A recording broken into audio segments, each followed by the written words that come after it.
Hello everyone, my name is Dolly. Welcome to my second video. This one is called Why You Shouldn't Mastermind Your Own Way. It's kind of a continuation from yesterday's video, why I call myself a Buddhist.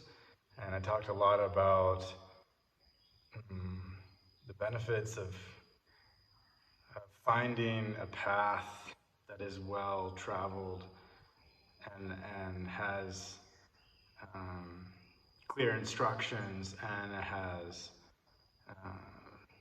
realized masters that have followed this path to its fruition and seen the results and can offer that guidance. So there might be some reasons to mastermind your own way. And I'm not saying that, I'm not trying to tell you what to do, but I'm just going to provide some arguments for reasons maybe why you shouldn't mastermind your own way. Because I know that it's tempting, and to some extent, we have to. It's kind of like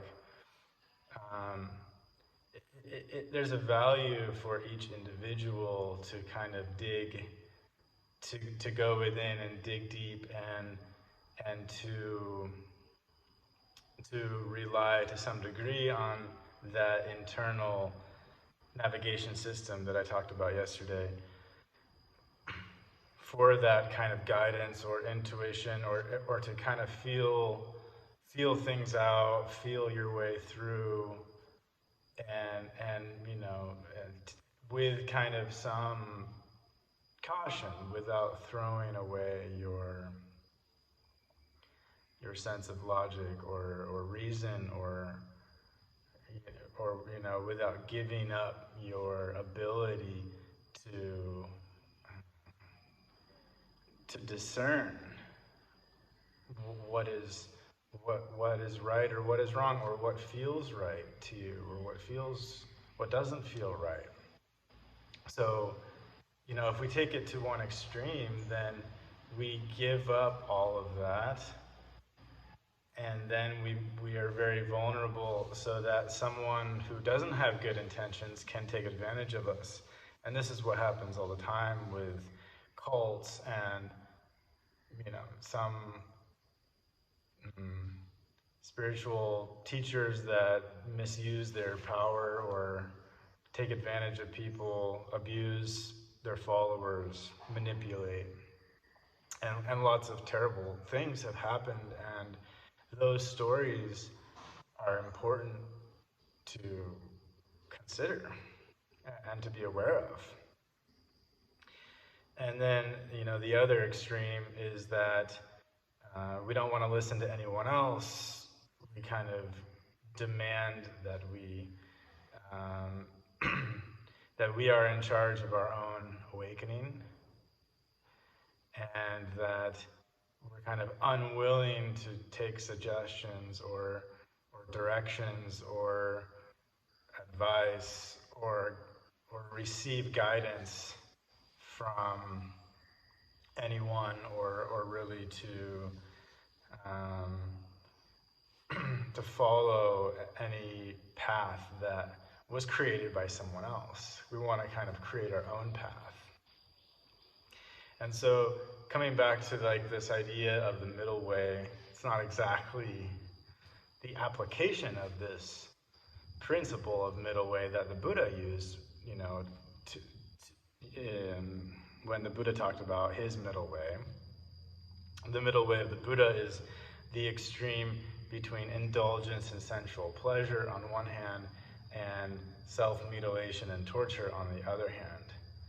So it's more about kind of finding that just enough amount of sort of comfort and requisites, the necessity to, eat enough to survive and sort of take care of yourself and have enough support so that you can continue. So here we're kind of applying the principle of the middle way to a different sort of aspect of spiritual practice. So perhaps somewhere in the middle is maintaining some of that internal guidance, not giving up that discernment, not giving up that that ability to kind of feel if something seems right or wrong, and but also being willing to consider what has been offered, and being willing to find a teacher or to follow a path that's well traveled, and to being open. It's kind of like the right amount of being open. Because if you open yourself completely, at least in the wrong situation, then you're super vulnerable, and there are predators out there. There are predators in the world of capitalism who want your money. There are sexual predators. There are spiritual predators. People who are lost or too vulnerable, there are individuals who will jump at that opportunity to control and manipulate and abuse or use for their own gains or whatever. So somewhere in the middle is like kind of not giving up your own guidance, but also open to receive guidance. So it's kind of like a bit of both. It's coming at you from somewhere else. You're taking some in from the teacher, from the tradition, from the scriptures, from studying, from having mentors or spiritual friends that are going to offer some suggestions or share their experiences. It's like coming towards you, and then there, that can be met with like what's coming from you and what you already kind of believe to be true, or what makes sense to you, or what feels right to you. And when there's a harmony between these two, that could be the middle way here. And certainly that's kind of, there is some element of masterminding that to some degree, that like because you are participating in it, right? You're participating in it, but you've let go a great deal of control. And so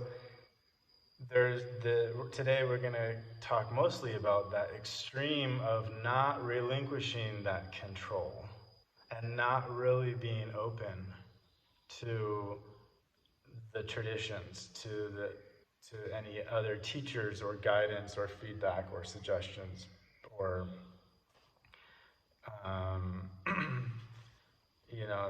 not wanting to follow, but really wanting to blaze your own trail.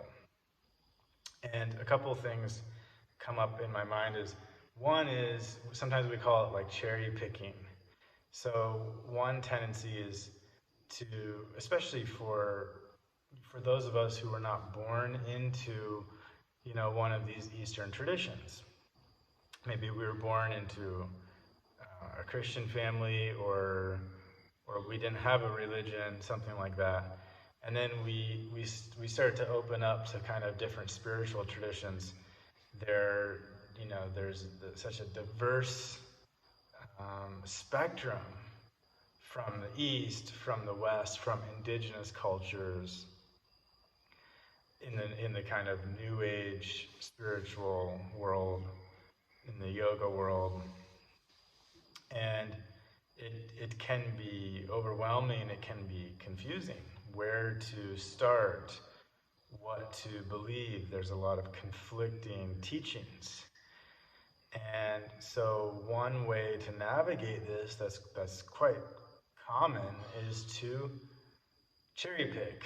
It's like you take what you like from each tradition, and then this is really what I mean by like masterminding your own way, is that you say, well, I like this from Buddhism, and I like this from yoga, and I like this from Taoism, and I like this from Native American spirituality, and I like this from New Agey, thinking, and I heard this quote, and I like that, and it sounds good, and my friend told me this, and I read that, and this is pretty cool from Zen, and you start to compile all of these things that you like into some kind of package, and that can, for many people, that becomes like their own masterpiece, their own spiritual masterpiece. It's like you become like a spiritual DJ, where you didn't necessarily create the tracks, the different songs, but you've kind of compiled them together into your own playlist, and it can feel like your own, and it's quite customized. And so a couple things about this is that maybe some things to consider, some things to be careful about here, because the flip side of that is that, oh, I like this from this tradition, I like this about this tradition, I like this about that tradition. The flip side is, I don't like this. I like this part of Buddhism, but I don't like this part of Buddhism. And I like that part from, classical yoga, but I don't like that part. And I like what Native American spirituality says about this, but I don't like what they believe about that. And so where I'm going with this is that oftentimes the guiding principle becomes our preferences. It's simply a matter of bringing together things that we like and ignoring or pushing away or getting rid of things that we don't like. And this sounds awful lot like the cause of suffering that the Buddha taught. So the Buddha taught that the cause of suffering is tanha, or craving. And basically, there's a few different types of craving: sensual pleasure, the craving to be something or to get something, and then the craving to kind of not be something or not have something. And so we kind of see that, like, there's the wanting to get and then, or be, and then there's the not wanting. And it's, where is that coming from? It's coming from preferences. I like this, so I want more of it. And I don't like that, so I don't want that. And as the Buddha points out, this actually causes us to suffer, because instead of sort of being okay with the way things are, we're constantly wanting it to be different. So our preferences are directing our efforts and our attention. We kind of end up constantly chasing after pleasant experiences and trying to avoid unpleasant experiences. Whereas if we can learn to be okay no matter what, kind of take it or leave it. Oh, I like that, but I don't need it to be happy or fulfilled right now. And I don't like that, but, if that's what I'm stuck with, it's fine. I'll be okay. Too hot, too cold, not enough. And not comfortable enough, or not healthy enough, sickness, pain, physical pain, mental pain, so many things like kind of that that we have to deal with. And if we're just resisting them all the time, then we suffer. So if we apply that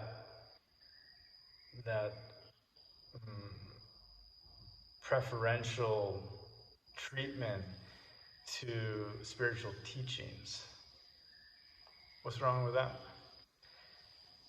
I don't know, maybe nothing, but the thing is we start editing. This is like ancient wisdom teachings, at least, Buddhism, yoga, many of the traditions from the East, Taoism.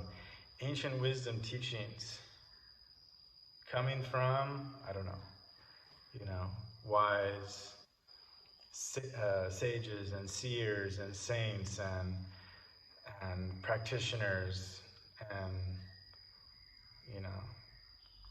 special individuals who are able to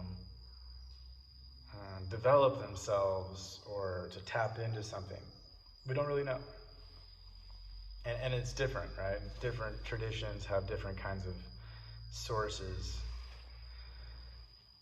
But anyway, when we start editing that,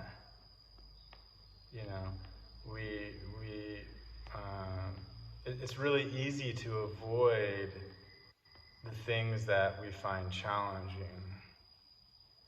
The things that we don't like, it's really easy to kind of ignore those things. So, this tradition says this. I don't really like that. I don't want to do that. And oftentimes it's not coming from like a higher place of wisdom within us. It's more just that kind of reactive resistance that says like, that is uncomfortable for me. And maybe it's something like, for an example, maybe the teaching is something like, when you notice that you're angry, let's say anger is arising and you can, and you see that like, you're angry because of like what he said or what she said, or, because your phone is broken, or you lost your phone, or you crashed your car, something like that. Something happened, out there that caused you to be angry. But in the Buddhist tradition, we would say, actually, it's not, the anger didn't come from what happened out there, but actually it came from within your own heart. And that there's no one else to blame but you. This is a good example. Because we might like some things about Buddhism, and then we see like, if you follow the Buddha's teachings, then you have to be accountable. You have to take responsibility for the way that you feel, for the anger that arises within you. And if you really take this on, you can't blame other people or other external circumstances anymore. And that's not an easy sort of thing to apply, because many of us sort of rely on blaming others for the way that we feel.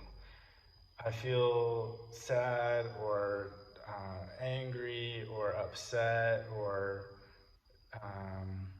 neglected, or I feel, that someone cheated me, and then all these kind of unpleasant feelings arise within us. And it's much easier to point fingers and say, it's because of him, it's because of her, it's because of them, it's because of the weather, it's because of the economy, it's because of my health, it's because of the food that I ate. Now I'm sick. And I feel this way. So this isn't to say that, we don't have any kind of role to play, or that these external factors don't have any role to play in the way that we feel. But it's not the exact precise cause, according to Buddhism, is not because of what he said or she said or this or that, but it's the way that we react to those things. That the potential or the kind of promise of this path is that it is possible to be okay no matter what. And that if there is enough clarity and mindfulness and understanding, then it doesn't matter what happens to us. That there can always be like a deeper sense of stability and calm within our own hearts. And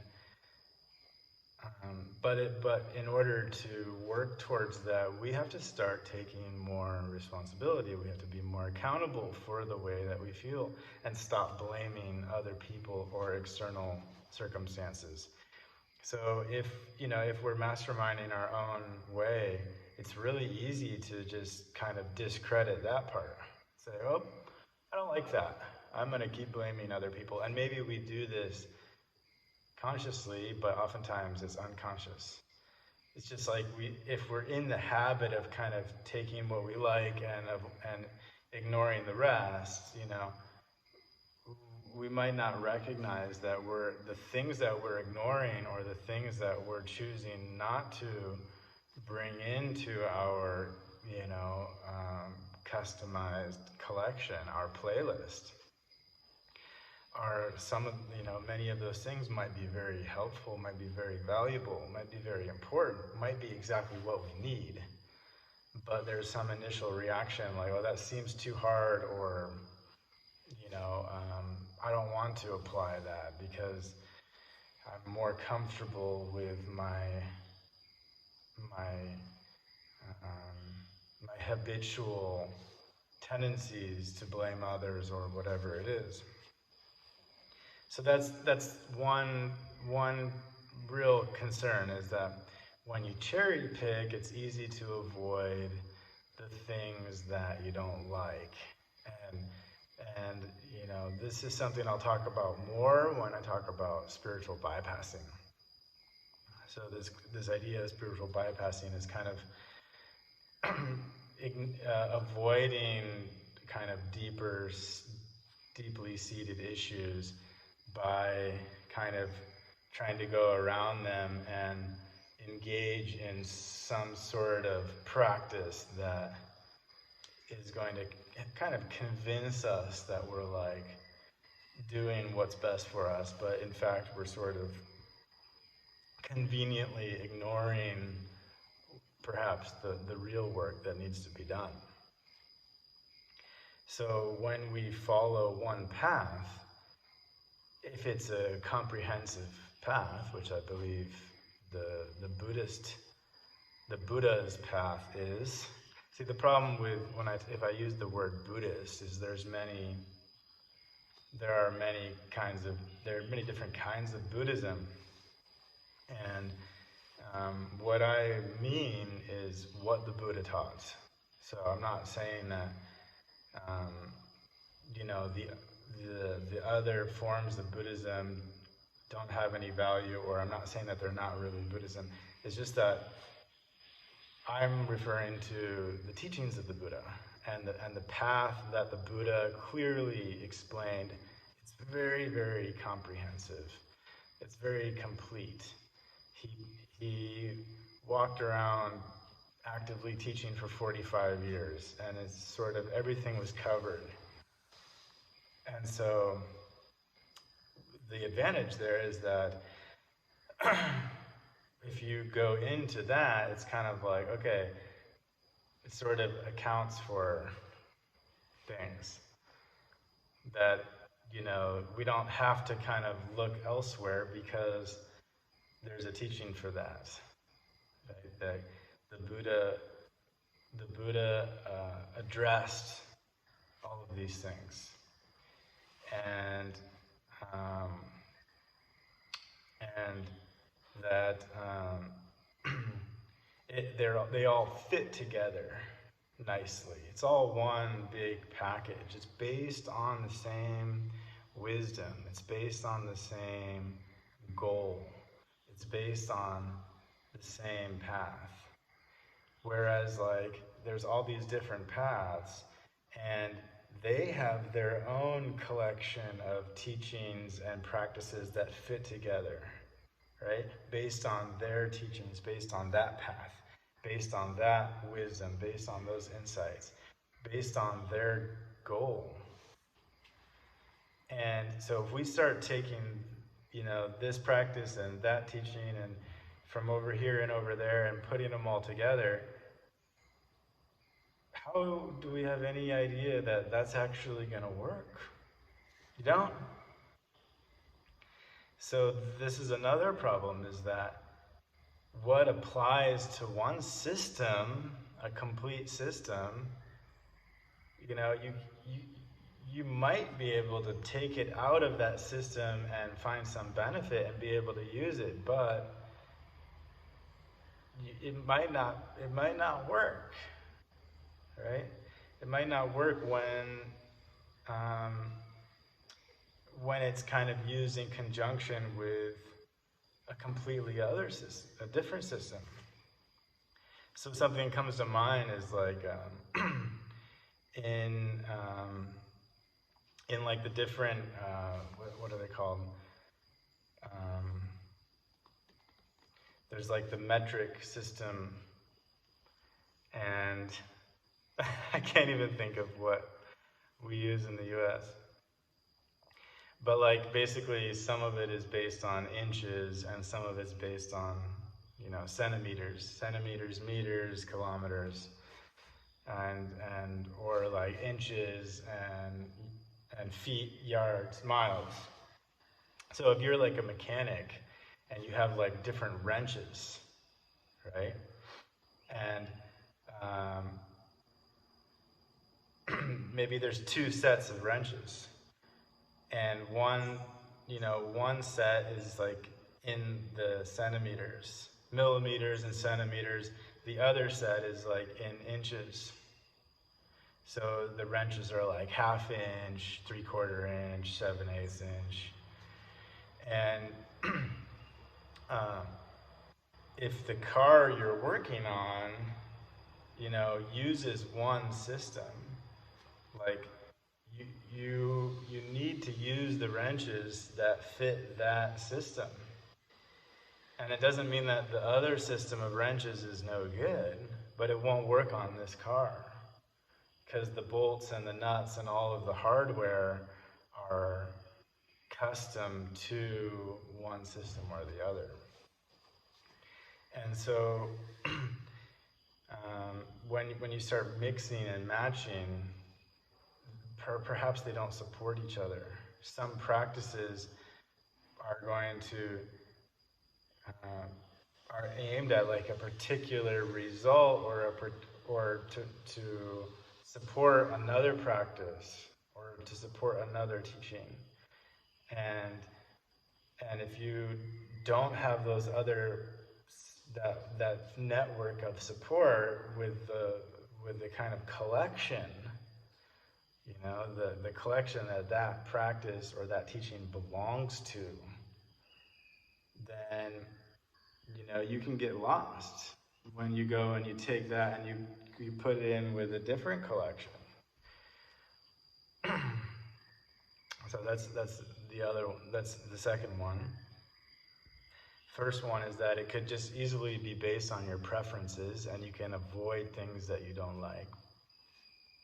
Or you can avoid things that you need, but it's more convenient to kind of ignore them because, based on habits or whatever. The second one is that when you start mixing and matching different things that come from different systems, different comprehensive structures, then there's no guarantee that they actually work together or fit together to support each other. And the third one that I want to talk about is that when we don't follow another way and we mastermind our own way, then if things do go well, we've got nobody to praise but ourselves. So this is a huge trap, the ego trap. And what's so beautiful in the Buddhist tradition, especially with this Theravada Buddhist tradition that really follows the teachings of the Buddha. Any great master I've seen in this tradition, if there's any kind of like credit directed at them or praise or whatever, they don't take it seriously because they just redirect everything to the Buddha. They're like, hey, I didn't come up with this stuff. And any success that they've experienced is all due to the Buddha. And so they've just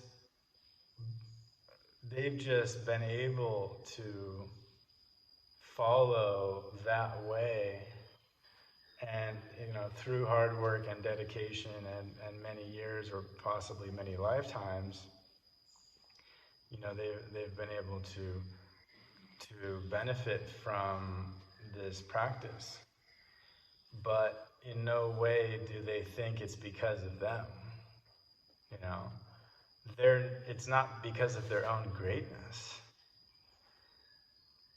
It's because of, their teachers. So they'll always give credit to the Buddha, but they also have their immediate teachers from this lifetime. So it's like, everything I learned from my teacher. Everything my teacher learned, he or she learned from his or her teacher. And it goes like that. It's a lineage. The lineage protects the teachings, but it also protects the individual.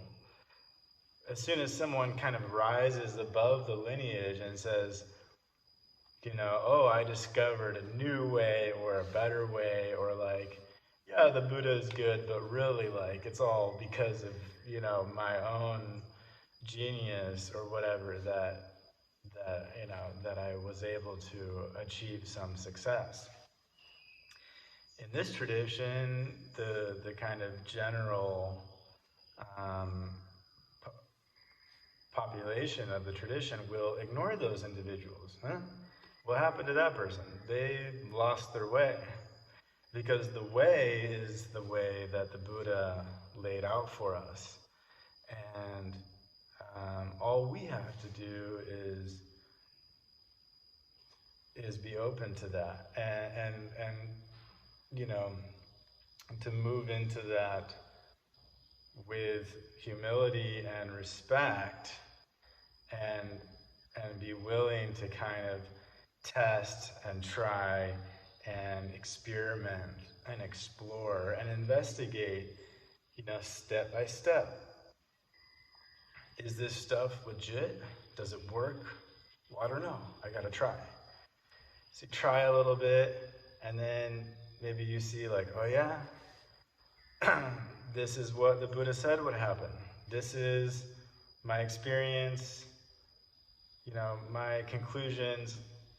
are aligned with the teachings. So getting a little bit more confidence, getting a little bit more faith, developing. Let me go, let me keep going. And then you try a little bit more, experiment, explore, investigate. Same. Conclusion matches the teachings. It seemed like the Buddha was onto something. Or it seemed like my teacher it seems like my teacher was right again. Let me try more. Keep going like this. And as soon as there's a big disconnection there, okay, fair enough. Let's back off. Let's reconsider. Maybe we have chosen the wrong way. As soon as it really deeply, as soon as there's a real conflict at that deeper level of like what we think is right for us, as soon as like the teacher's telling us to do something really weird, and deep down we know like that doesn't sound right. Teacher's telling us to go out and start killing people, and you're like, hey, I had some confidence in this individual, but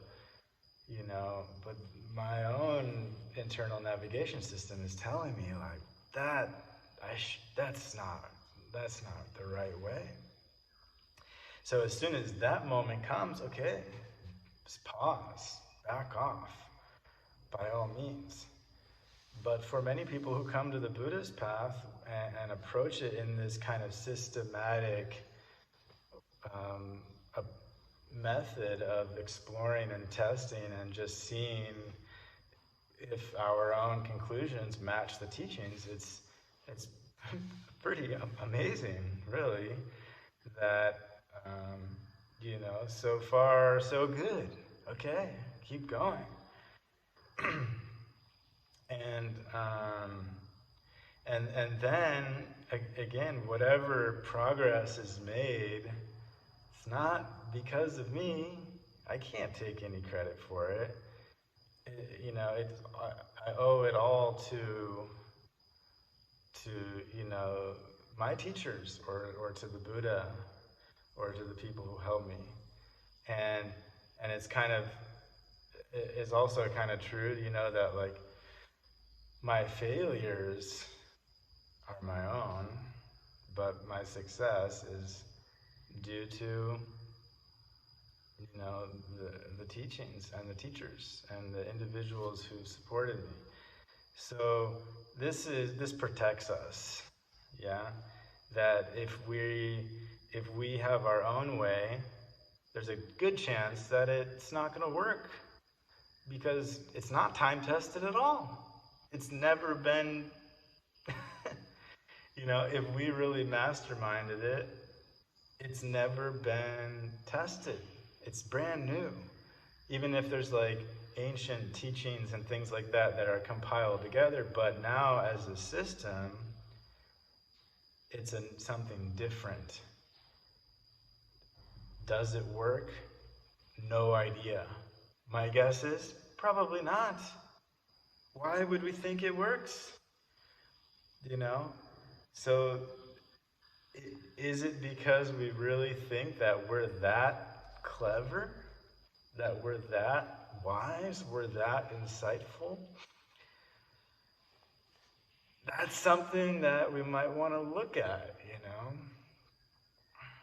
because, if that's the attitude that we're bringing, then there's pretty much nowhere to go. We can only really move forward when we let go of the idea that we already know everything. If we already know everything, there's nothing to learn. If there's nothing to learn, there's nowhere to go. There's no progress to make. There's no transformation. There's no development. There's no insight. So what I like about the spiritual traditions from India is that they're all based on this idea that we are ignorant, we are deluded. And for me, the highest form of delusion is when we think that we already know everything and we don't need to listen to anyone else because we're so smart or so wise or so clever or whatever that, we're gonna only follow ourself, only follow our own way. And in my opinion, that is the highest form of delusion. Because for me, the practice really starts, let me say, take it just to my own experience. For my practice started when I realized that I didn't know. As soon as I started to recognize my own delusion, oh man, then is when I started to open up and be like, okay, I need help, I need guidance, I need a structure, I need a system, I need a teacher, I need a path. And it's tempting to bring in this and that and this and that, but I don't know if that works. Why would I think that works? Why would I think that I'm great enough to mastermind something newer and bigger and better or whatever than what's already there? So there are these time-tested traditions. And how do we know? We don't really know. But if you follow one path and it's going well, and you don't give up your own internal guidance system, so you're open to receive, but you're also checking in at that deeper level. Does this feel okay? Does this seem like it's working? Does this make sense? Am I being asked to do something really terrible, like harm other people or myself? No? Okay. Keep going. And,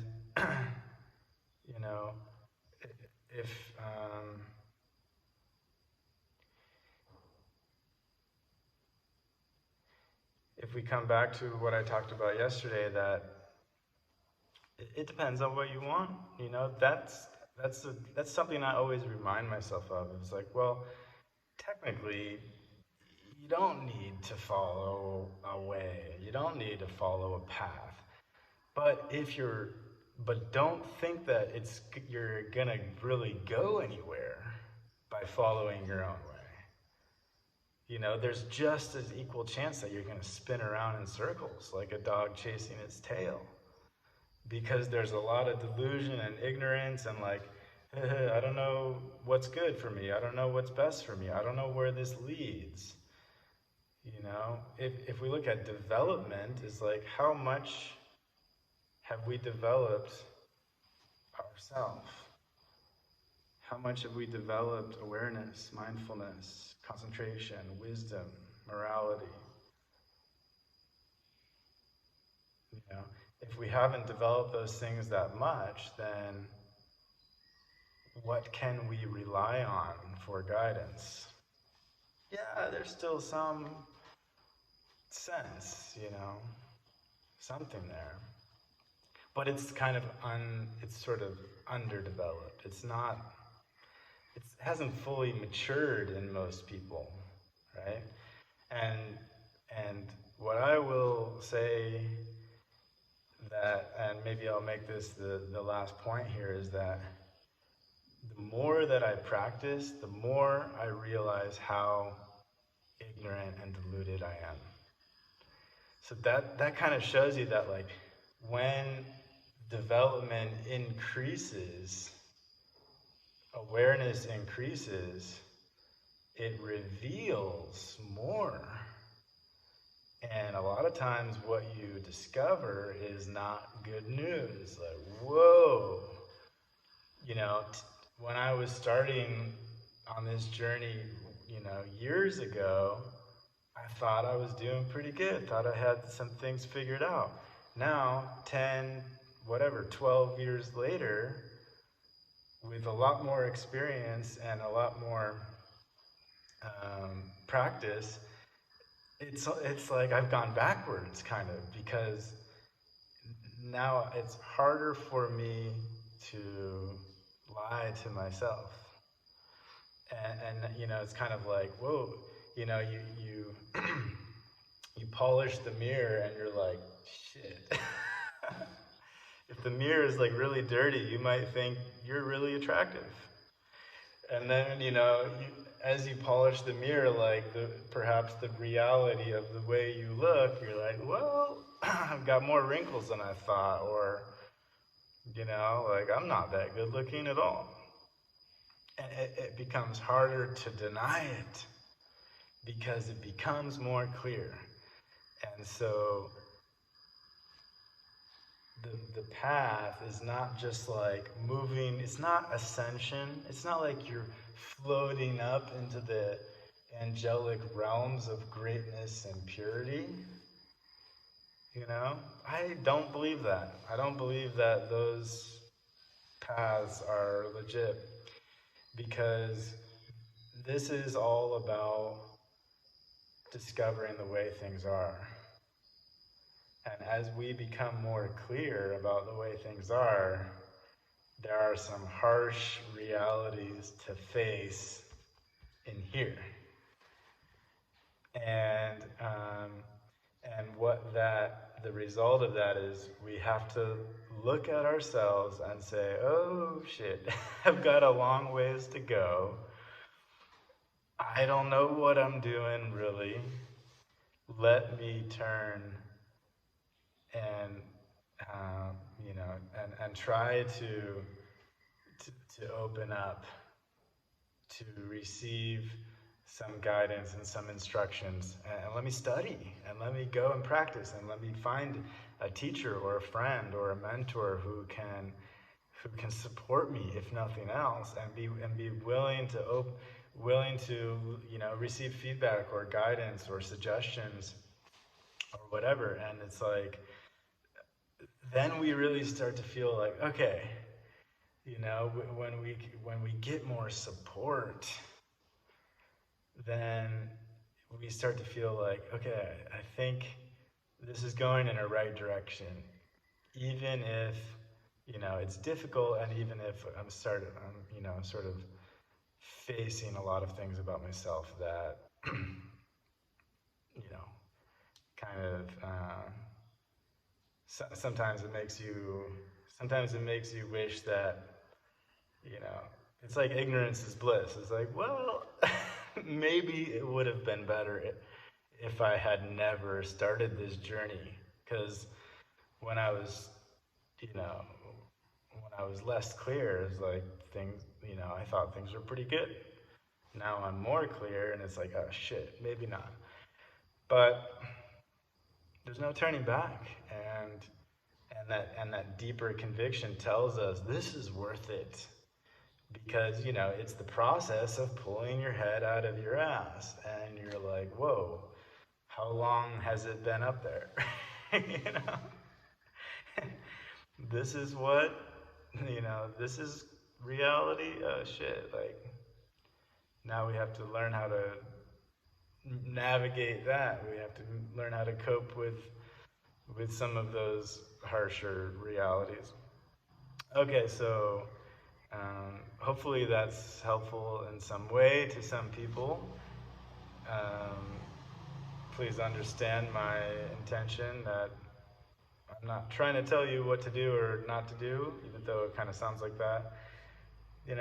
This is the way I've come to see things, and my views are changing all the time too. So maybe next year or in 10 more years or whatever, maybe I disagree with some of these things. It's not like this is just a flash, recording of today, of where I'm at in my journey, where I'm at in my practice, and and some things that I've come to sort of realize. Maybe I'm deluded and I have no idea what I'm talking about.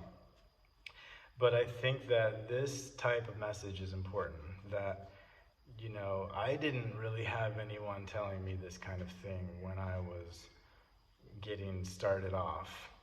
And I didn't really, and perhaps because I was more like reluctant to kind of open up to receive suggestions and whatnot. So, we all make our own mistakes. We are on our own journey through life. And it's going to be different than anyone else. But we're not that different, deep down we're all human beings, and we all have this body, and we all have a mind, and the way that our bodies and minds work is pretty similar. So it's worth kind of turning to people who know more about this stuff than we do. It's like if something goes wrong with the body, we turn to doctors. We don't say like, oh, I'm not gonna like listen to a doctor, or I mean, sometimes we do, but there's reason to be skeptical there too. But it's like a medical professional probably knows more about the body than I do. Let me kind of